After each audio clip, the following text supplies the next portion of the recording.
Friends, welcome to my channel Manju's vlog. ഞാൻ ഇവിടെ കുറേ ഇലിമ്പിക്ക വയ്ക്കുന്നു. അപ്പം ഞാൻ വിചാരിച്ചു ഇതൊന്ന് ഉണക്കിയെടുക്കാമെന്ന് വിചാരിച്ചു. അപ്പം നമുക്കത് എങ്ങനെയാണെന്ന് നോക്കാം. ഞാനൊരു മൺചട്ടി എടുത്തിട്ടുണ്ട്. കുറച്ച് ഇലിമ്പിക്ക വയ്ക്കാം. കുറേ ഉണ്ടായിരുന്നു കേട്ടോ, അപ്പുറത്തൊക്കെ കൊടുത്തു. അപ്പം നമുക്ക് ഇതെല്ലാം കൂടെ ഒന്ന് പിച്ചിയെടുക്കാം. മാങ്ങ ഇല്ലാത്ത സീസണിൽ ഇത് ഉണക്കി വെച്ചിരുന്നാൽ നമുക്ക് മാങ്ങയ്ക്ക് പകരമൊക്കെ മീനകത്തിടാനും പറ്റും. ഇത് കുറേ ഉണ്ടായിരുന്നു കേട്ടോ, മുകളിലൊക്കെ ഒരുപാടുണ്ടായിരുന്നു. അപ്പോൾ എല്ലാം തീർന്ന് കുറേയൊക്കെ തറ വീണ് നാശമായിപ്പോയി. അപ്പോൾ ഇപ്പറേ ഞാൻ പിച്ചിട്ടുണ്ട്. വേണ്ട ബാക്കി ഇനി കുറേ നിൽക്കുന്ന മുകളിലൊക്കെ നിൽപ്പുണ്ട്. അപ്പം അതിന് പിച്ചാൻ ഭയങ്കര പാടാണ്. അപ്പം ഇത് കഴുകേണ്ട ആവശ്യമില്ല കേട്ടോ. ഇത് വെള്ളം ഉണ്ടായതുകൊണ്ട് ഇലിമ്പിക്ക വെള്ളം ആയതുകൊണ്ട് കഴുകേണ്ട ആവശ്യമില്ല. നമുക്ക് ഉപയോഗിക്കാൻ നേരത്ത് മാത്രം കഴുകിയാൽ മതി. അപ്പോൾ ഇത് ഉപ്പിട്ട് നമുക്കൊന്ന് ആവിയിൽ വേവിച്ചെടുക്കണം. അപ്പോൾ ഇത് നമ്മൾ വേവിക്കാൻ നേരത്ത് ഇങ്ങനെ ആക്കി വേണം വേവിച്ചെടുക്കാൻ. കാരണം ഓരോ സൈഡും ഇത് ആവിയിൽ വെന്ത് കിട്ടണം, ഒരുപാട് അങ്ങ് വേവണ്ട. അപ്പം നമുക്കിത് എങ്ങനെയാണെന്ന് നോക്കാം. അപ്പം ഞങ്ങളിവിടെ പറയുന്നത് ഇതിന് ഇലിമ്പിക്ക എന്നാണ് കേട്ടോ. അപ്പം പല സ്ഥലത്തും പല പേരുകളാണ് പറയുന്നത്. അപ്പം നിങ്ങളുടെ സ്ഥലത്ത് ഇതിൻ്റെ പേരൊന്ന് കമൻറ്റ്സ് അയക്കാൻ മറക്കല്ലേ. നമ്മൾ വെളിയിലിട്ടാണ് കേട്ടോ ഉണ്ടാക്കിയെടുക്കാൻ പോകുന്നത്. ഇന്ന് ഹെൽപ്പ് ചെയ്യാൻ ആളുണ്ട്. എൻ്റെ മക്കളെ എക്സാമൊക്കെ കഴിഞ്ഞു. അപ്പോൾ ഇന്നെനിക്ക് വീഡിയോ പിടിക്കാൻ ആളുണ്ട്. അപ്പം ഞാൻ വിചാരിച്ചു പുറത്തിട്ട് നമുക്കിത് ഉണ്ടാക്കിയെടുക്കാമെന്ന്. അതുകൊണ്ട് ഞാൻ പുറത്തിട്ടാണ് കേട്ടോ ഇത് റെഡിയാക്കുന്നത്. ഇലിമ്പിക്ക വാട്ടുമ്പം അതിനു മുമ്പ് ഉപ്പിട്ട് കൊടുക്കണം. അപ്പം നമ്മൾ ആ വീഡിയോ എടുക്കാനങ്ങ് വിട്ടുപോയി കേട്ടോ. നമ്മൾ അടുത്ത് വെച്ചിട്ടുണ്ട്. ഇനി നമുക്ക് ഇതൊന്ന് ജസ്റ്റ് ഒന്ന് വാട്ടിയെടുക്കണം.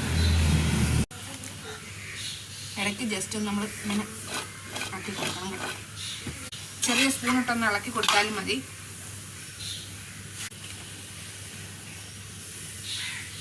ഇപ്പോൾ റെഡി ആയിട്ടുണ്ട്. അപ്പം നമുക്ക് ഇത് വാങ്ങി വെച്ചതിന് ശേഷം ഇതുകൊണ്ട് ഇതിൽ നിന്ന് വെള്ളം ഇറങ്ങുന്നുണ്ട് കേട്ടോ.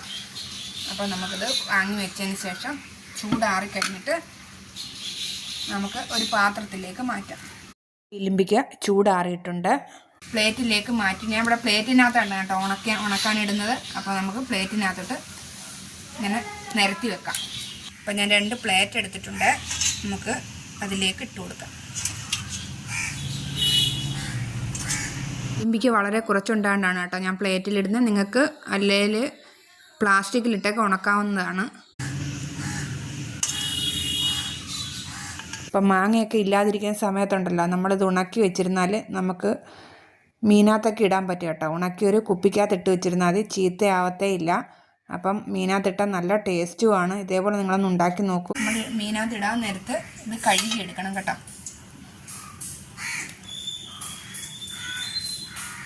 പൂച്ച വന്നിരിക്കുന്നു.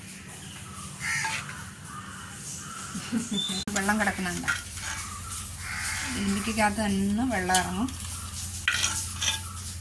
ഇതിനകത്തുള്ള പാത്രത്തിനകത്തിട്ടാൽ പെട്ടെന്ന് ഉണക്കിയെടുക്കാൻ പറ്റും കേട്ടോ. ഇതിനുമ്പ് ഞാൻ ഉണക്കിയിട്ടുള്ളതാണ്, അതുകൊണ്ടാണ് ഞാൻ പറയുന്നത്. പ്ലേറ്റിനകത്ത് ഉണക്കാൻ വെച്ചിട്ടുണ്ട്. അപ്പം നമ്മൾ ഓരോ ദിവസം ഉണക്കാനിടുമ്പോഴും തിരിച്ച് മറിച്ച് ഇട്ട് കൊടുക്കണം കേട്ടോ. എങ്കിലേ എല്ലാ സൈഡും അത് ഉണങ്ങി കിട്ടത്തുള്ളൂ. അത് പ്രത്യേകം ശ്രദ്ധിക്കുക. അപ്പം നമ്മുടെ ഇലിമ്പിക്ക ഉണങ്ങിയത് റെഡി ആയിട്ടുണ്ട്. അപ്പം നമ്മൾ മാങ്ങ ഉണക്കി എടുക്കത്തില്ലേ, അതേ കണക്കിരിക്കും. അപ്പം മീനകത്ത് ഇടാൻ പറ്റും. ഇത് കഴുകി മീനകത്ത് ഇടണം. അപ്പം നമ്മളിത് ഉണക്കി കുപ്പിക്കകത്തിട്ട് വെച്ചിരുന്നാൽ ഒരുപാട് നാളിരിക്കും കേട്ടോ, കേടാവത്തേ ഇല്ല. അപ്പം നിങ്ങൾ ലൈക്ക്, ഷെയർ, സബ്സ്ക്രൈബ്, കമൻറ്റ്സ് ചെയ്യാൻ നിങ്ങൾ മറന്നു പോകരുത്. അപ്പോൾ ഇനി എനിക്ക് വീണ്ടും ഒരു റെസിപ്പിയുമായിട്ട് നമുക്ക് വീണ്ടും കാണാം. അതുവരെ ബായ്.